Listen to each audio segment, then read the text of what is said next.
बहुत पुराने जमाने की बात है।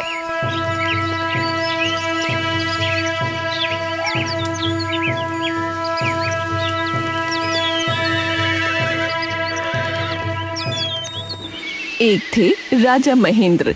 उनका राजकुमार शांतनु सारी प्रजा की आंखों का तारा था और राजा का लाडला एक अजीब बीमारी से पीड़ित था। हर चीज में कमी निकालने की बीमारी। आज भी दरबार लगा था और राजकुमार अपना विशेष ज्ञान बांटने में व्यस्त थे। पुत्र शांतनु, देखो हमारे राज्य की ये नई पक्की सड़क कितनी चिकनी और चमकदार है। अब प्रजा को कभी कीचड़ में नहीं फंसना पड़ेगा। पिताजी, यही तो भयंकर भूल है, इतनी चमकदार सड़क। अब कोई भी बूढ़ा या बच्चा फिसलकर सिर फोड़ लेगा। सड़क चमकदार नहीं अपितु रूखी होनी चाहिए थी। राजा महेंद्र का चेहरा उतर गया। एक मंत्री ने स्थिति संभालनी चाहिए। राजकुमार, अब हमारी नई राशन व्यवस्था की प्रशंसा तो अवश्य करेंगे।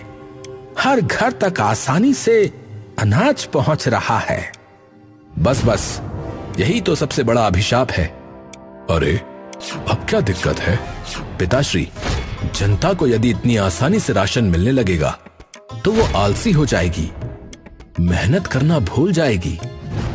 थोड़ा संघर्ष तो आवश्यक है। लोग 10 दुकानें घूमकर एक सिक्के में एक दाना खरीदें, तभी वे अन्न का मूल्य समझेंगे। अरे जब ये हिसाब था तो तू कहता था कि लोगों को बहुत कष्ट होता है, और अब ये बात कह रहा है। हाँ, अवश्य कहता था, परंतु कुछ बीच का रास्ता निकालिए। दरबार में सन्नाटा छा गया। राजा महेंद्र का सिर चकराने लगा। तभी बगीचे का माली एक सुंदर गुलाब का गुच्छा लेकर आया। महाराज प्रणाम। देखिए, बगीचे में नई किस्म का गुलाब खिला है महाराज। कितना सुगंधित है। वाह, हमारा बागान कितना अच्छा है ना राजकुमार? इसकी गंध बहुत तेज है। इससे लोगों को छींकें आने लगेंगी। और रंग लाल इतना गहरा रंग है कि देखने वालों की आंखें खराब हो सकती हैं। एक फीका हल्के गुलाबी रंग का बहुत हल्की गंध वाला फूल ही आदर्श होता है। राजा महेंद्र का पारा चढ़ने लगा और तभी राजकुमार का दोस्त ध्रुव उसे बुला ले गया। आओ राजकुमार, बाहर चलते हैं, कुछ बताना है आपको। हाँ, आ रहा हूँ, चलो।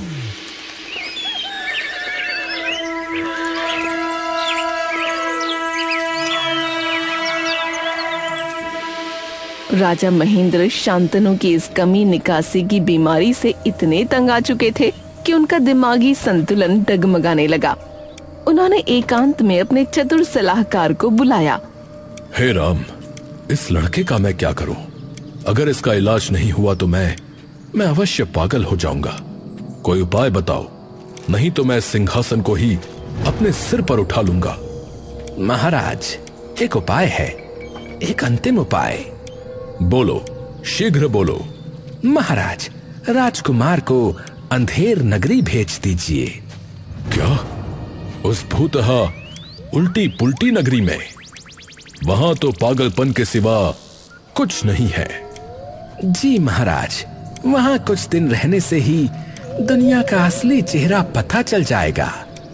जहां सब कुछ उल्टा पुल्टा चलता है, वहां उनकी कमी निकालने की आदत स्वयं ही अपनी कमी निकाल लेगी। उन्हें पता चलेगा कि अपना राज्य कितना बेहतर है। हाँ, अति उत्तम, परंतु उन्हें भेजे कैसे? वो 10 सवाल पूछेगा। महाराज, गुप्तचर बनाकर भेज दीजिए। कह दीजिए कि एक गोपनीय राजकीय कार्य है और किसी पर भरोसा नहीं कर सकते। हाँ, अति उत्तम, यही सही रहेगा। राजा का चेहरा चमक उठा।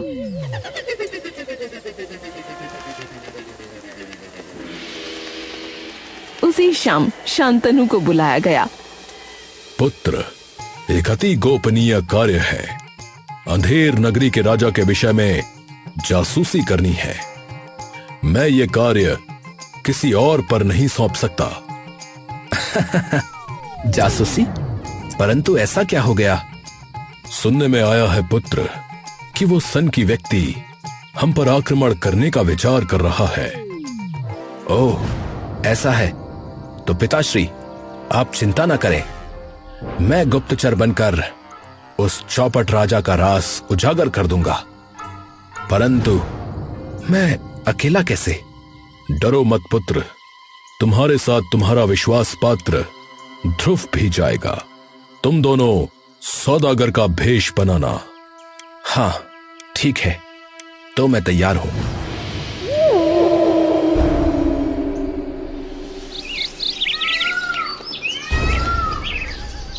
अगली सुबह दो नए सौदागर शांतनु और ध्रुव अंधेर नगरी की ओर चल पड़े। कई दिनों की यात्रा के बाद वे उस विचित्र नगरी के विशाल थोड़े टेढ़े मेढ़े दरवाजे पर पहुंचे। वहां एक दरबान खड़ा था। अरे भाई रुको भाई, प्रवेश शुल्क आधा आम। आधा आम? अरे वाह, इतना सस्ता। हमारे पास तो पूरे आम है। लो भाई, एक आम, इसे आधा कर लो। अबे पगले, अबे यहाँ आधा आम नाम का एक सिक्का होता है। तुम लोग कहाँ से आए हो? सिक्का? हाँ, अब बताओ क्या दोगे, नहीं तो पीछे मुड़ जाओ। भैया, हमारे पास तो अपने राज्य के ही सिक्के हैं। लो भैया, ये लो हमारे राज्य का सिक्का। नहीं नहीं, यहाँ वाला सिक्का दो, आधा आम। अबे तू पागल है क्या? जब दूसरे राज्य से आए हैं तो हमारे पास यहाँ का सिक्का कैसे हो सकता है? अच्छा हाँ हाँ ये तो मैंने सोचा ही नहीं। अरे अजीब पागल दरबान है। लो अब ये पकड़ो सिक्का और हमें जाने दो।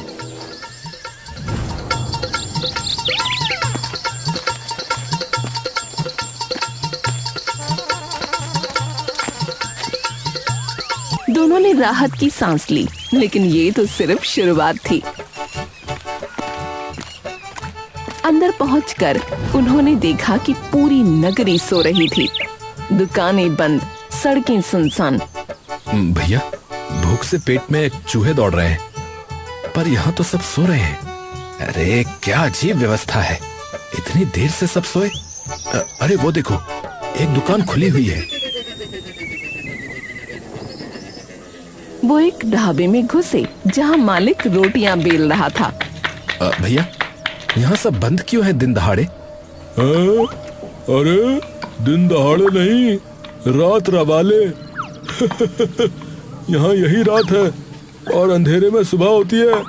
अरे ये कैसी जगह है? अच्छा, तो तुम क्यों खोले बैठे हो? अरे मैं आपातकालीन ढाबे वाला हूँ भाई, तुम जैसे मुसाफिरों के लिए। बकवास बंद करो, कुछ खाने को दो, पराठे बना दो। अरे वाह वाह, पराठे। बिल्कुल, आज रात के लिए ताजा ताजा पराठे बने। अब बैठो, खिलाता हूँ। भैया, ये तो कह रहा है कि रात के लिए, लेकिन अभी तो दिन है। अरे यहाँ उल्टा है, उसने बताया ना, जैसा यहाँ का रिवाज है वैसे ही चलो। अच्छा चलो, अभी पहले खाते हैं।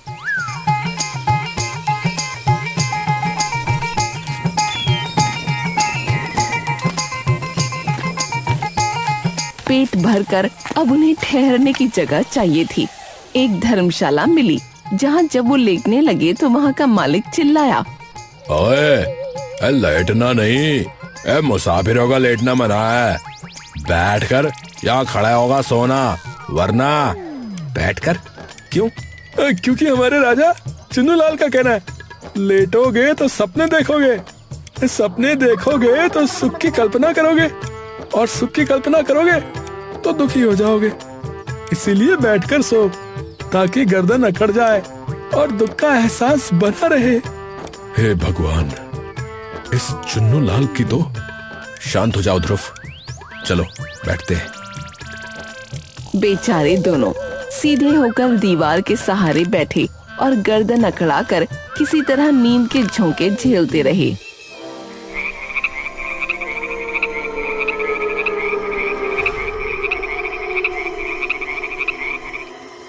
जब उनकी आंख खुली तो बाहर अंधेरा छाया हुआ था, यानी अंधेर नगरी का दिन शुरू हो चुका था। बाजार चहल पहल से भरा हुआ था। दोनों हैरान परेशान होकर बाहर निकले।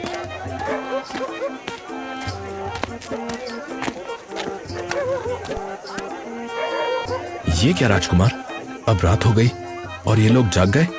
बड़े अतरंगी लोग हैं।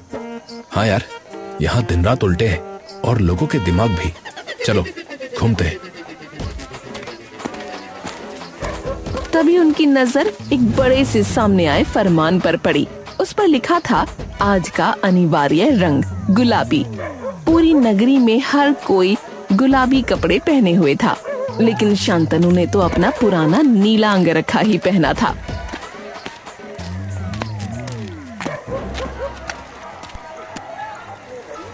भैया देखो, सब गुलाबी हैं। संयोग से मैं भी गुलाबी पहने हूँ, तो पहने रहने दो। अरे तो मुझे क्या, याद रखो हमें चुन्नू लाल के मंसूबे पता लगाने हैं। एक तो कैसा नाम है इसका, चुन्नू लाल। मेरी तो हंसी छूट जाती है नाम सोचकर। अरे इसने राजाज्ञा का उल्लंघन किया है, पकड़ो इसे। अरे अरे मुझे क्यों पकड़ रहे हो? क्या हुआ? छोड़ो। अरे जुर्म तो बताओ। कपड़ों का रंग जुर्म है। आज महाराज ने गुलाबी पहना है तो सबको गुलाबी पहनना है, समझे? क्या क्या? सिपाहियों ने शांतनु को इस तरह पकड़ा जैसे उसने कोई हत्या कर दी हो।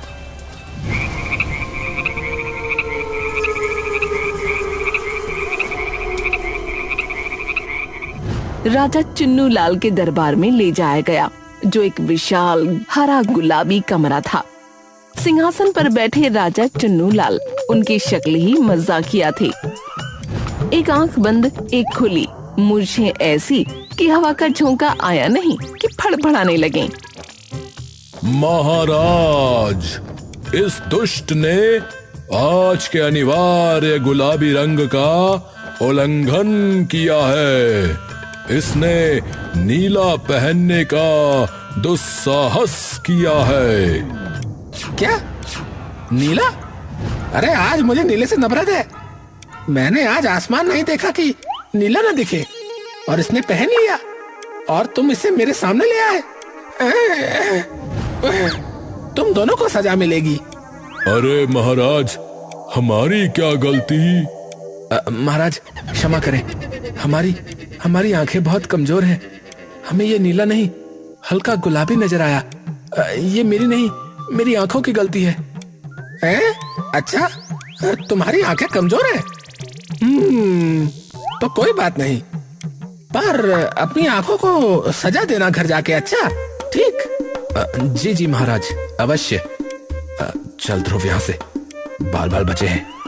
शांतनु ने राहत की सांस ली और ध्रुव के साथ बाहर भागा। वे बाजार की ओर निकले।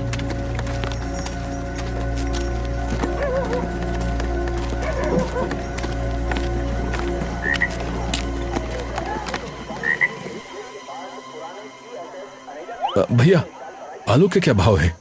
हाँ भाई, ये देखो, ये छोटा आलू, ये 1 सोने का सिक्का। कितना? 1 सोने का सिक्का। और ये बड़ा आलू 1 पैसा। उल्टा छोटा महंगा है। अरे हाँ भाई हाँ। अरे छोटी चीज में इतना सारा छिलका निकालने का श्रम भी तो नहीं लगता, इसीलिए महंगा है। और ये बैंगन, ये राजा जी को पसंद है, इसलिए सोने के भाव। और टमाटर गोल है ना, तो गोल चीजें सस्ती, टेढ़ी मेढ़ी महंगी। अरे ये क्या बोला? तुम्हें कुछ भी समझ में आया? मेरी तो अब तक बस इतना समझ में आया है कि यहाँ सब पागल है। अपना राज्य सही था। सच कह रहा है। यहाँ की सड़कें देखी, जरा जरा दूर पर एक गड्ढा है। मैंने किसी से पूछा ऐसा क्यों, तो बोला ताकि सब सावधानी से और धीरे चलें। मतलब हद है। चलो यहाँ से, कुछ नहीं लेंगे, ढाबे से खा लेंगे। अबे, यहाँ दुकान से बिना कुछ लिए जाना मना है, लेकर जा। अरे भागो, अरे भागो। शांतनु और ध्रुव वहाँ से भाग खड़े हुए। भागते भागते ध्रुव एक सुंदर सी लड़की से टकरा गया। ओह, अरे माफ करना। कोई बात नहीं जी, आप तो बड़े प्यारे हैं। मैं बसंती हूँ। मैं ध्रुव। बसंती थोड़ा सा शर्माई और फिर ध्रुव को घूरते हुए अचानक उसे मारने लगी और बोली, तुम्हें देखकर मेरा दिल धड़कने लगा। अरे अरे ये क्या?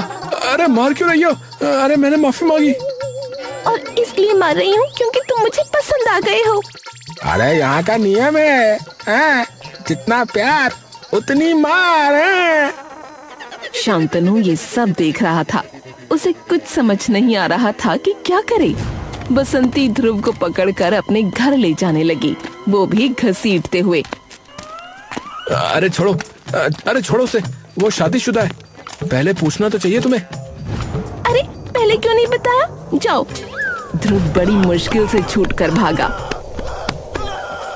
उसके चेहरा लाल था। भैया, ऐसा भयानक प्यार कभी नहीं देखा मैंने।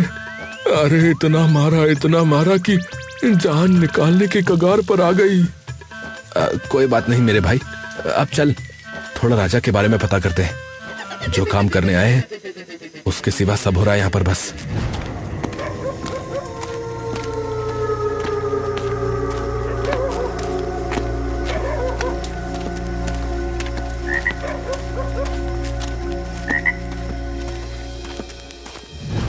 उन्होंने एक चाय की दुकान पर बैठकर एक बूढ़े से पूछा, बाबा, आपके राजा कैसे हैं? अरे बेटा, हमारे राजा तो देवता है, देवता। बारिश देखी है कभी? वही करवाते हैं। सूखा वही पैदा करते हैं। भूकंप, अरे वो तो उनका पैर खुजलाने का तरीका है। पैर खुजलाने का? हाँ, और जो लोग यहाँ मरते हैं वे सीधे उनके बनाए हुए स्वर्ग में जाते हैं। स्वर्ग कहाँ है वो? राजमहल के पीछे वाली कचहरी में। हाँ, वहाँ जीवन मृत्यु का हिसाब किताब होता है। हमारे राजा जी का कहना है, जैसा रंग वैसा संग, जैसा संग वैसा कर्म, और वैसा ही स्वर्ग। शांतनु और ध्रुव एक दूसरे को हैरानी से देखने लगे। यहाँ के लोग न केवल राजा को देवता मानते थे, बल्कि उसकी हर मूर्खता को पत्थर की लकीर मानते थे। भैया, यहाँ के लोग तो पूरे के पूरे पागल है, बिल्कुल पागल है। और सबसे बड़ा पागल है उनका राजा। पर इतना पागल राजा हमारे राज्य पर हमला करने का कैसे सोच सकता है? अरे हाँ, कहीं पिताजी को गलत फहमी तो नहीं हुई? एक काम करते हैं, वापस चलते हैं। पिताजी से कहेंगे कि कोई हमला नहीं होगा, बेफिक्र रहो। हाँ चलो चलो, मैं पिटकर वैसे ही थक चुका हूँ। शांतनु और ध्रुव निराश होकर नगरी से भागने लगे।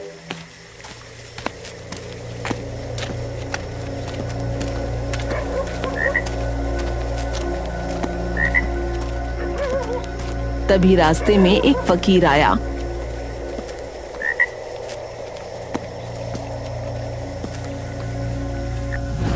बेटा, कुछ देते जाओ, आधा आम या कुछ खाने पीने को।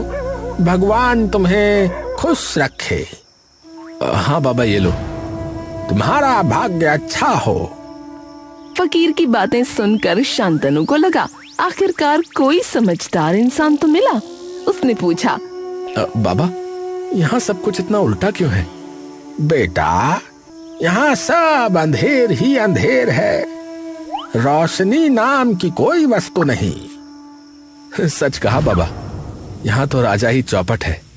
क्या तुमने हमारे देवता जैसे राजा को चौपट कहा? अरे पकड़ो इन दुष्टों को, राजा को गाली दे रहे हैं ये। अरे अरे, ये बुढ़ा भी पागल निकला। अरे भाग ध्रुव। फकीर पागलों की तरह चिल्लाने लगा। शोर सुनकर सिपाही आ गए और दोनों फिर से पकड़े गए। उन्हें अदालत में ले जाया गया। जहाँ सिपाही एक बड़ा सा मुर्गा लेकर आए। ये है हमारे न्यायालय का मुख्य न्यायाधीश मुर्गा महाशय। इन्होंने राजा का अपमान किया है। अब मुर्गा महाशय फैसला सुनाएंगे। मुझे चौपट बोला? मैं चौपट नहीं, मैं महा चौपट हूँ। मुर्गा महाशय फैसला सुनाओ। कुकड़ू कू। सुन लिया, मुर्गा महाशय का फैसला है। दोनों अपराधी हैं। कल सुबह इन्हें जीवन से मुक्त कर दिया जाए। अरे इतना क्या बड़ा अपराध कर दिया हमने? हमें जाने दो। चौपट का मतलब हमारे राज्य में महान होता है। जाने दो हमें। पर उनकी एक भी सुने बिना दोनों को कैद खाने में डाल दिया गया।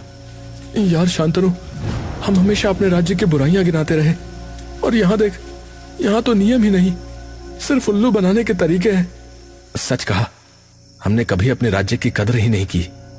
नियम, व्यवस्था और अक्ल की कीमत आज पता चली। एक लड़के ने वहां एक बार पिताजी को धोखे से तीर मार दिया था। पिताश्री ने उसे भी क्षमा कर दिया था। और यहाँ, हाय राम, मैंने उन्हें कितना गलत समझा।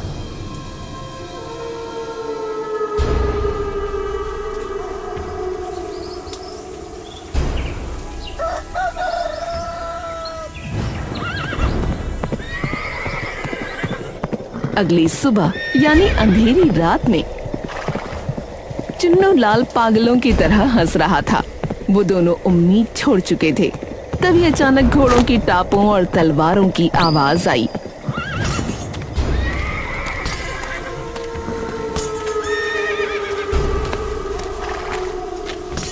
मेरे पुत्र को छोड़ दो। राजा चुन्नू लाल ने सोचा कोई आक्रमण करने लगा है। वो अकेला भागता हुआ आया और एक डंडे से राजा महेंद्र को मारने लगा। अरे दुश्मन, तुझे मेरे सामने आने की हिम्मत हुई? यहाँ अगर कोई आक्रमण करे तो सबसे आगे राजा आता है। सेना तो बस पीछे नाचती है। ये ले, ये ले। अबे चुन्नू, रुक जा, वरना अभी मरेगा मेरे हाथों से।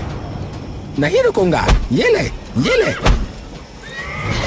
राजा महेंद्र ने उसे पकड़ लिया और गुद्दी से दबोच लिया। रुक जा पिद्दी से, अब तेरा राज्य मेरा हुआ। अच्छा, ऐसी बात है।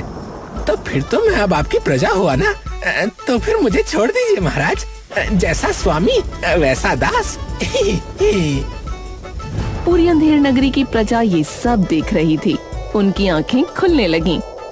सचमुच लड़के ने गलत नहीं कहा था। ये तो सचमुच चौपट राजा है रे।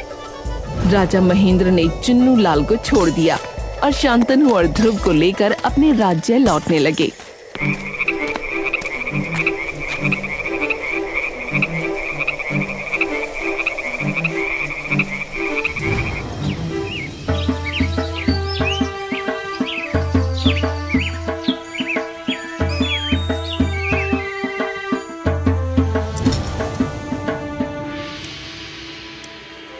पिताश्री, आज समझ आया नियम, व्यवस्था और अक्ल की क्या कीमत होती है। अंधेर नगरी की हर अजीब व्यवस्था ने मुझे आज सिखाया। बस पुत्र, यही तो हम चाहते थे। परंतु आपको कैसे पता चला कि हम किसी मुसीबत में हैं? मैंने तुम्हारे इस मित्र को यहाँ मस्ती करने थोड़ी भेजा था। ये मुझे पल पल का समाचार भेजता रहता था। क्या तुम पिताश्री के साथ थे ध्रुव? मैं तुम्हारा मित्र अवश्य हूँ, परंतु तुम्हारी तरह बेवकूफ नहीं, इसलिए। आसपास सब हंसने लगे और उस दिन के बाद शांतनु एक समझदार राजकुमार बन गया।